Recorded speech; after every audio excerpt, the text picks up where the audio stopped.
imong mga pasakit, para dili lang ka mawala diri sa akong kilid. You know nga love kayo ti kabisan doon na kay tag-iya. Bahalag sakit sa kong buot nga tawag og ikaduhawa ko panumbalinga.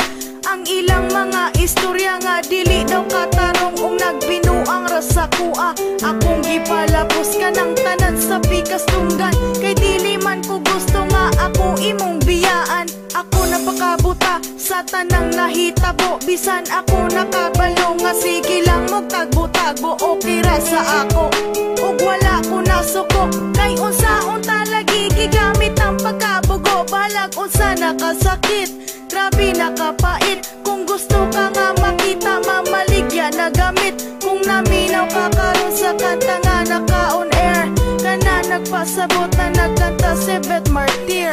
Tell me, asa ko na sa'yo, kano man nga imo haman kong gidalitan. O nga nung gibiyaan mo, ikaw laman unta ko nagkulang sa sobrang akong pagmahal, kasakit ra akong nakuha. Siga na akong mata ug hurot na ang mga luha. Wala na ikahila kay hurot na ang tanan. Kasakit ug kalipay nag-abot na sa kundughan. Ikatawa ko na lang ang sakit nga gidala-dala, ug ihilak lang sa tago kung dili na maagwanta. Ingani jud di ay ni kung mabuang ka sa gugma. Muhilak mo katawa bisan perti ng sakita. Daghan ang nag-ingon nga martir daw kung dako, ug daghan kong nag-ingon nga ako daw kay bugo. Pero unsa-unta man, love man kay nako siya. Kung mawala siya sa ako, dili man ako makaya, dili man ako ma-blame. Ang akong kaugalingon, dili po nako mapugan nga siya ang pangitaon. Ang ako lang masulti nga ingani ba jud ni ang akong matagang taman, puro sakit permente. Tell me, asa ko na sa'yo, kano man nga imo haman kong gidalitan.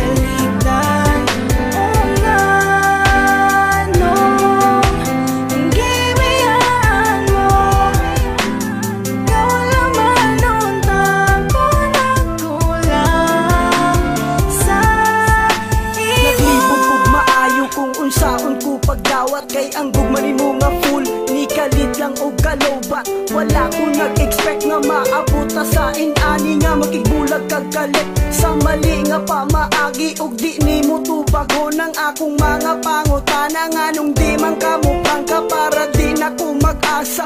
Mura na kog mabuang sa sigig huna-huna. Kung anong imong nabuhat sa ako ang mubiya, wala man unta ko nagkulang. Anong imuhang gitalikdan nang ako ang kaseryoso. Wa nimo nagustuhan o basin na akay gusto nga dili na ko mahatag. Maong ikaw nagdesisyon na lang nga makigbula. Sa naman imong mga sulti nga dili ko nimo biyaan, og ato ang relasyon magpahantod sa kahanturan. Wala na ko'y mahimo kay human naman ang tanan. Ikaw ra jud ang nakasamad sa dughan ni Joe Verdan.